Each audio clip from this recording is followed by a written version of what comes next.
Smart and legal guidance. Download the application now. नमस्कार दोस्तों, आज इस वीडियो के अंदर कैलकाटा हाई कोर्ट के सामने एक बहुत इंपॉर्टेंट मुद्दा सामने आया है और हम सभी लोगों को इसको थोड़ा सा मैच्योर माइंड होकर अपने आप को पूरे मुद्दे को समझना चाहिए।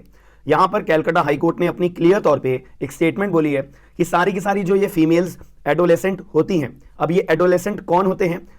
जो ना तो बच्चे होते हैं, जो ना तो मैच्योर होते हैं, जिनकी उम्र 13 साल से ज़्यादा 17 साल तक या 17 साल से कम जिनकी उम्र होती है, इनको जो है एडोलेसेंट का एक टैग दिया जाता है। ना तो ये बच्चे हैं, ना तो ये मैच्योर हैं, ना तो ये एडल्ट हैं। इन शॉर्ट में ये बात बोल सकता हूं। तो यहाँ पे कैलकाटा हाई कोर्ट ने क्लियर तौर पे बोला है कि जितने भी फीमेल एडोलेसेंट है, यानी कि जितनी भी फीमेल्स 17 साल से ज्यादा उम्र की हैं और 16 साल से कम उम्र की हैं, तो उनको जो है अपना सेक्सुअल प्लेजर्स के ऊपर और सेक्सुअल रिक्वेस्ट के ऊपर और सेक्सुअल अर्जेस के ऊपर थोड़ा सा अपना कंट्रोल करना चाहिए। अगर वो अपने सेक्सुअल प्लेजर्स और सेक्सुअल अर्जेस के ऊपर अपना थोड़ा कंट्रोल कर लेंगी तो भाई बहुत बढ़िया होगा और सोसाइटी के अंदर उनकी जो एक तरह से इमेज है वो अच्छी मेंटेन रहेगी, डिग्निफाइड रहेगी और भी बहुत सारी बातें यहाँ पे कैलकाटा हाई कोर्ट ने बोली है। अब पूरी वीडियो आप शुरू से लेकर अंत तक जरूर देखिएगा, ये बहुत इंपॉर्टेंट मुद्दा है और हम सभी लोगों को इस मुद्दे को मैच्योर समझते हुए पूरे के मुद्दे कैलकाटा हाई कोर्ट के जजमेंट को समझना पड़ेगा।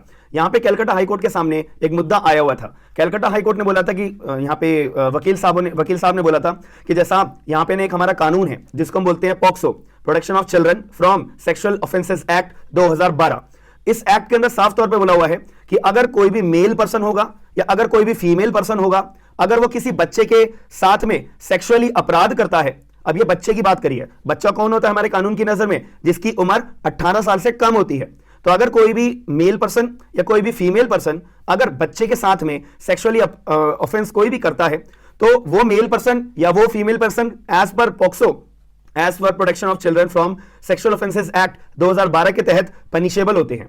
अब यहां पे क्वेश्चन ये आता है कि जो विक्टिम है वो तो बच्चा है, यानी कि वो जो विक्टिम है वो तो 18 साल से कम उम्र का है। अब अगर वो विक्टिम यानी कि वो बच्चा अपनी कंसेंट दे भी देता है कि हाँ भाई मेरे साथ कोई अपराध नहीं हुआ, बल्कि जो मेरे साथ में सेक्सुअल कोई भी एक्ट हुआ है, सेक्सुअल एक्ट अगर कोई भी हुआ है वो मेरी कंसेंट से हुआ है, मैंने अपनी कंसेंट दी थी, उसके बाद मैं सेक्सुअल एक्ट में मैं इन्वॉल्व था या थी, मेरे साथ में हुआ है, मैंने अपनी कंसेंट के साथ में करा हुआ है। अब यहां पे क्वेश्चन अराइज होता है, जो जिस इंसान ने या जिस लेडी ने किसी बच्चे के साथ में, अब वो बच्चा मेल हो या फीमेल हो, तो जिसके साथ में करा हुआ है, यानी कि अब पॉक्सो की नजर में वो मेल और वो फीमेल जिसने अपराध किया है बच्चे के साथ में वो एक्यूज माना जाएगा। तो क्वेश्चन ये आता है कि क्या पॉक्सो में ये अलाउड है कि अगर बच्चे की अपनी कंसेंट है कि बच्चा चाहता है चलो मैं सेक्सुअल एक्ट में इन्वॉल्व होना चाहता हूं मेल या फीमेल के साथ में, तो उस केस में क्या यहाँ पे पॉक्सो पनिशेबल करता है? The answer is yes.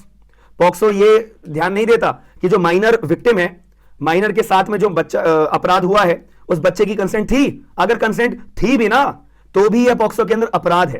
तो यहां पे अपना कंसर्न कैलकाटा हाई कोर्ट के सामने यह मुद्दा आया हुआ था कि हाई कोर्ट साहब आप जो है 16 साल से जो ज्यादा उम्र के बच्चे होते हैं, जिनका कंसेंट होता है, जो कंसेंशुअल अपना सेक्सुअल एक्ट के अंदर इन्वॉल्व होते हैं, आप प्लीज उनको पनिशेबल मत करिए। आप कानून के अंदर डीक्रिमिनलाइज कर दीजिए जो ये बात पॉक्सो के अंदर लिखी हुई है कि भैया 18 से कम कोई भी बच्चा होगा उसको जो है अपना, अगर उसकी कंसेंट होगी तो भी पनिशेबल है, अगर उसकी कंसेंट नहीं होगी तो भी पनिशेबल होगा एक्यूज्ड पर्सन। तो जैसा आप ये रहने दो, आप इसको डीक्रिमिनलाइज कर दो, यानी कि ऐसी बात को रद्द कर दो और जो पॉक्सो के अंदर ये बात लिखी हुई है इसको रद्द कर दी जाए। क्योंकि 16 साल से ज्यादा उम्र का कोई बच्चा हो जाता है, भले वो मेल हो भले वो फीमेल हो, तो उसमें उसकी अगर कंसेंट है सेक्सुअल एक्ट के अंदर इन्वॉल्व होने के लिए तो कोई दिक्कत वाली बात नहीं होनी चाहिए।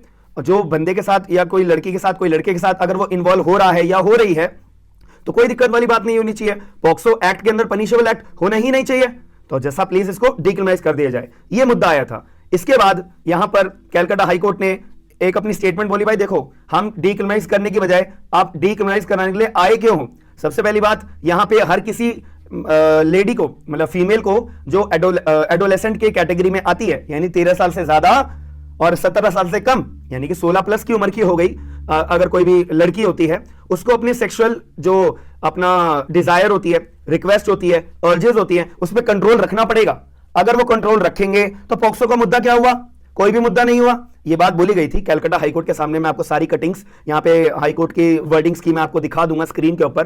पहली बात तो ये बोली दूसरी बात यहां पे कैलकाटा हाईकोर्ट के सामने जब ये मुद्दा आया था कि भाई आप अपने राइट क्लेम करने आए हो ना, पॉक्सो आपको अधिकार देता है ना कि अगर कोई एडोलेसेंट के साथ में अपराध किया जाता है किसी भी पर्सन मेल या फीमेल के द्वारा, किसी के भी द्वारा, तो आप अपना राइट क्लेम करने आए हो ना कि आपके साथ अपराध हुआ है और आप केस दर्ज करवाने आए हो। तो भाई राइट को अपना एनफोर्स कराने के लिए पहले आप अपनी ड्यूटी तो निभाओ। ड्यूटी क्या है कि आपके जो सेक्सुअल अर्जेस है, सेक्सुअल डिजायर, सेक्सुअल रिक्वेस्ट है, आप उसको कंट्रोल करके रखो। आपने अपनी ऑब्लिगेशंस को पूरा करा, नहीं करा, फिर आपने अपनी ड्यूटी निभाई, नहीं निभाई, तो आप किस बेसिस पे अपने राइट को क्लेम करने आ रहे हो। और यहां पे इन्होंने कैलकाटा हाईकोर्ट के सामने बहुत सारी यहां पे इन्होंने फिलोसफीज भी दी थी। इन्होंने बोला था एक थ्योरी के बारे में कि एक हमारा बेंथम था, ठीक है, बेंथम के अंदर यहां पे एक थ्योरी बोली गई थी कि यहां पर अगर आपको कोई भी अपना राइट अपना लेना पड़ता है और जो फंडामेंटल राइट आपका दिया हुआ है संविधान के अंदर भी, तो वो राइट क्लेम करने के लिए भी या कोई भी अदर स्टैट्यूट के अंदर कोई राइट दिया हुआ है तो भाई कमाना पड़ता है। कमाए कैसे जाता है? पहले अपनी ड्यूटीज परफॉर्म करी जाती है, ड्यूटीज परफॉर्म करने के साथ साथ अपनी ऑब्लिगेशंस को निभाया जाता है, ऑब्लिगेशंस को निभाने के साथ साथ फिर जाके आप अपना राइट क्लेम कर सकते हो। बट आप सीधा राइट क्लेम करने आ रहे हो, सॉरी, हम ऐसा तो आपको राइट क्लेम करने के लिए बोलेंगे नहीं। आप कह रहे हो पॉक्सो एक्ट को डीक्रिमिनलाइज कर दिया जाए एडोलेसेंट लोगों के लिए, भाई पहले अपनी ऑब्लिगेशन तो निभाओ। अपनी ऑब्लिगेशन निभाने को आप रेडी नहीं हो और उस केस में आपको राइट क्लेम करने के लिए हम अलाउ कर दें, सॉरी, ऐसा नहीं हो सकता है। यहां पे बेंथम की थ्योरी को यह भी बोलते हुए कहा कि every right has corresponding duties and और obligations, by performing the obligations everyone has a right to be earned. मतलब आप अपनी ऑब्लिगेशंस को पूरा अगर निभाते हो, ड्यूटीज को निभाते हो, तभी आपको राइट अपना कमाने की आपकी जिम्मेदारी आती है। तब आप खुले में हमसे बोलो कि साहब हमने अपनी ऑब्लिगेशंस पूरी निभाई है और हमारा राइट ये है और हम हमसे अपना राइट मांग रहे हैं कि डीक्रिमिनलाइज्ड पॉक्सो एक्ट को कर दिया जाए। ये बोला था। लड़कों के लिए कैलकाटा हाईकोर्ट ने बोला था कि भाई देखो, लड़कों को ना पहली बात अपना इज्जत खुद मेंटेन करके रखनी चाहिए, लड़कियों की इज्जत करनी चाहिए, लड़कियों की डिग्निटी की इज्जत करनी चाहिए, लड़कियों की बॉडी की इज्जत करनी चाहिए। ऐसे ही आप अगर ऐसे हरकतें करोगे तो ये अपना बहुत गलत प्रभाव जाता है हमारे सोसाइटी के अंदर। मतलब हमारा जो भारतीय संस्कृति है वो इसको अलाउ नहीं करती है, पहली बात। दूसरी बात यहां पे बोला है अपना कैलकाटा हाईकोर्ट ने कि यहां पे she needs to restrain herself in the eyes of the society, she is a loser when she gives into the enjoy of the sexual pleasure of hardly 2 minutes। ये सारी वर्डिंग्स हमारी कैलकाटा हाईकोर्ट की है। तो जितने भी फीमेल एडोलेसेंट होती हैं उनको अपनी इंटीग्रिटी को प्रोटेक्ट करना उनकी जिम्मेदारी है, उनकी ड्यूटी है। उनकी बॉडी को प्रोटेक्ट करना उनकी जिम्मेदारी है, उनकी ड्यूटी है। और यहां पे अगर मैं लड़कों के बारे में जो कैलकाटा हाईकोर्ट ने बोला था, लड़कों के लिए बोला था भाई तुम्हारी ड्यूटी है कि तुम जो जितनी भी लड़कियां हैं उनको बॉडी की, प्राइवेसी की, डिग्निटी की और ऑटोनॉमी की, सारी चीजों की आप लड़के लोगों की यहां पे जिम्मेदारी है, ठीक है। यहां पे अपना कैलकाटा हाईकोर्ट ने ये दोनों इंटरप्रिटेशन अपनी दी थी, लड़कियों के लिए भी और लड़कों के लिए भी, दोनों केसेस में, एडोलेसेंट के एज ग्रुप के लिए भी और एक एडल्ट एज ग्रुप के लिए भी यहां पे बोला था। और यहां पे बोल दिया कि भाई देखो, हम डीक्रिमिनलाइज करने की बात आ क्यों रही, हर किसी को अपना ड्यूटीज, अपना ऑब्लिगेशंस और अपना राइट क्लेम करने की कोई बात ही नहीं है। यहां पे इन्होंने क्लियर बोला कि भाई सॉल्यूशन मांगने आए क्यों हो, आप एक करेक्ट अप्रोच बनाओ। करेक्ट अप्रोच क्या है?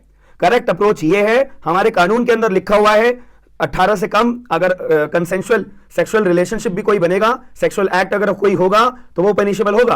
तो उस केस के लिए आपकी यहां पे जिम्मेदारी है, दोनों लोगों के लिए, लड़की हो लड़का हो, बट लड़कियों के लिए सबसे ज्यादा बोला है, लड़कों के लिए रिस्पेक्ट करने के लिए बोला है कि ड्यूटी है कि भाई आपको अपने सेक्सुअल अर्जेस के ऊपर कंट्रोल करना पड़ेगा। कब तक? अपना जब आप एडल्ट जब तक नहीं हो जाते हो, क्योंकि ये पनिशेबल एक्ट है। ऐसे तो अगर हम अलाउ कर देंगे, डीक्रिमिनलाइज कर देंगे, भाई समाज के अंदर भी कानून नाम की चीज रह क्या जाएगी? कानून के अंदर जो हमारे जो अपराध है वो दिन पे दिन फिर बढ़ते रहेंगे, बहुत ज्यादा बढ़ते रहेंगे। दूसरी बात यहां पे बोला था कि यहां पे देखो, जो ये केस मुद्दा आया था सामने, इसमें बोला गया था भाई लड़की पहली बात 17 साल की है और अगर कोई सेक्सुअल एक्ट हुआ था लड़की के साथ में, कंसेंशुअल सेक्सुअल एक्ट था, इसका अपना बच्चा भी है, दोनों ये रिलेशनशिप में भी थे, ठीक है, और इनका अपना ये बच्चा भी है, 17 साल की उम्र में इसने शादी भी कर ली थी। और अब ये बोल रहे हैं कि भाई हमारा तो ये कंसेंशुअल सेक्सुअल रिलेशनशिप था, पॉक्सो का कोई मुद्दा बनता नहीं है। पहले फिर कंप्लेंट भी दर्ज करा दी थी और यहां पे फिर इनके वकील जो है फिर ये डीक्रिमिनलाइज्ड सेक्सुअल एक्ट को above the age of 16 adolescent जितने भी लोग होते हैं उनके लिए कह रहे हो, ये गलत बात होगी। बट सारी बातों को ध्यान में रखते हुए कि भाई बच्चा भी है, शादी भी हो चुकी है, बेनिफिट ऑफ द केस के लिए अगर बात करी जाए, यहां पे जो कंसर्न कैलकाटा हाईकोर्ट थे, जो लड़के के ऊपर यहां पे जो सजा लगा रखी थी पॉक्सो के अंदर, उसको खारिज कर दिया। उसको रद्द कर दिया, कन्विक्शन को रद्द कर दिया। जो ट्रायल कोर्ट ने अपना पॉक्सो के अंदर लड़के को कन्विक्ट करा था, कैलकाटा हाई कोर्ट ने कन्विक्शन हटा दी। अब आप लोगों का क्या पॉइंट ऑफ व्यू है सारी की सारी ये कहानी समझने के बाद में कि जो कैलकाटा हाई कोर्ट ने बोला था कि भाई लड़की लोगों को और लड़के लोगों को अपनी ड्यूटीज पहले निभानी चाहिए, तब जाके वो अपना राइट क्लेम करने कानून के अंदर आ सकते हैं। पॉक्सो वाला राइट हो गया, फंडामेंटल राइट हो गया, कोई अदर स्टैट्यूट का राइट हो गया, तो पहले अपना राइट, अपना ऑब्लिगेशन निभाओ, ड्यूटी निभाओ, तब जाके अपना राइट क्लेम करने आओ। ये हमारा केस का नाम भी है, कैलकाटा हाई कोर्ट का अभी रिसेंटली 1-2 दिन पहले आया है, Prabhat Purkait versus State of West Bengal 2023 Calcutta High Court. अब आप लोगों का point of view please comment box में अपना पॉइंट ऑफ व्यू जरूर बताइएगा। अगर आप लोग जुडिशरी की तैयारी कर रहे हो, ये बहुत अच्छा टाइम है आप लोगों के लिए बैचेस ज्वाइन करने का एंड अपनी प्रिपरेशन स्टार्ट करने का, क्योंकि आने वाले 2024 के अंदर बहुत सारे अपने जुडिशरी एग्जाम्स आने वाले हैं, याद रखिएगा, क्योंकि अभी इलेक्शन का टाइम है, इसीलिए इस चीज के टाइम को हम यूटिलाइज कर सकते हैं अपनी प्रिपरेशन को और बेहतर बनाने के लिए। और दूसरा सबसे बड़ा ऑफर यह है कि यहां पर जो है अभी फेस्टिवल सीजन चल रहा है, फेस्टिवल टाइम चल रहे हैं, आपको बहुत बढ़िया बढ़िया ऑफर्स देखने को मिलेंगे, तो आपके पास ये बहुत बढ़िया टाइम है। इंडियन पिनल कोड में अगर आपको लगता है मेरा ये सब्जेक्ट बहुत वीक है, बैच ज्वाइन कर सकते हो। अगर आपको लगता है मेरा एविडेंस एक्ट बहुत वीक है, ये वाला बैच ज्वाइन कर सकते हो। अगर आपको लगता है कि मेरा सीपीसी बहुत वीक है, साथ में लिमिटेशन बहुत वीक है, तो सीपीसी प्लस लिमिटेशन दोनों सब्जेक्ट को ज्वाइन करके मैंने एक अपना नया बैच अपना निकाला हुआ है, आप लोग ये भी ज्वाइन कर सकते हो। और आगे आने वाले टाइम में जैसे राजस्थान के अंदर हमारे माइनर लॉज बहुत सारे आते हैं, दिल्ली के अंदर हमारे माइनर लॉज बहुत सारे आते हैं, और सारे के सारे अपने मैं माइनर लॉज का एक पर्टिकुलर बैच भी लेके आऊंगा, कॉन्स्टिट्यूशन का बैच भी लेके आऊंगा, सीआरपीसी का भी लेके आऊंगा, ऐसे अलग अलग सब्जेक्ट्स का मैं बैच जरूर लेके आऊंगा। पूरा जुडिशरी सिलेबस हम पूरा कंप्लीट करेंगे, याद रखिएगा। अगर आपको लगता है कि आपको लीगल ड्राफ्ट अपने चाहिए, ये बहुत बढ़िया टाइम है, आप लोग अपने ड्राफ्ट परचेज करके अपना एक लिस्ट बना के रख सकते हो। कभी आप अपना वकालत के अंदर जब वकील के तौर पे अपना केस को प्रोसीड करोगे, सारे ड्राफ्ट आपके पास होने बहुत जरूरी है, याद रखना, वरना बहुत मुसीबत आती है उस पर्टिकुलर पॉइंट ऑफ टाइम के अंदर। अगर आप लोग एआईबी की अपनी तैयारी कर रहे हो, सारे पीवाईक्यूज ऑफिशियल वाले, सारी आंसर कीज ऑफिशियल वाली मैंने एक बैच एक बल्क में बना के रखी हुई है, आप लोग बैच परचेज कर सकते हो, बहुत फायदेमंद है। और आपको लगता है कि यार मेरे को कोई बैच नहीं लेना, मैं आपका ऐप डाउनलोड क्यों करूं? यहां पे मैं आपको फ्री मॉक टेस्ट प्रोवाइड कराता हूं। कोई भी एग्जाम्स की तैयारी आप कर रहे हो, जुडिशरी की, एपीओ की, जेएलओ की, सारे एग्जाम्स के आपको मॉक टेस्ट मैं सब्जेक्ट वाइज प्रोवाइड आपको अपलोड कर दूंगा धीरे धीरे। कुछ अपलोड हो चुके हैं, कुछ आने वाले टाइम में अपलोड हो जाएंगे, और जो भी एग्जाम की नोटिफिकेशन आती है वो सबसे पहले मैं अपडेट कर देता हूं आपको अपनी एप्लीकेशन की मदद से।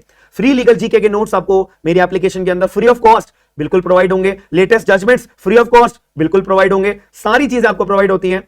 तो इसीलिए आपको एप्लीकेशन मेरा डाउनलोड करना बहुत जरूरी है। अगर पसंद आता है, फायदा दिखता है तो अवेल जरूर करिए। बाकी मिलते हैं नेक्स्ट वीडियो के अंदर। Thank you.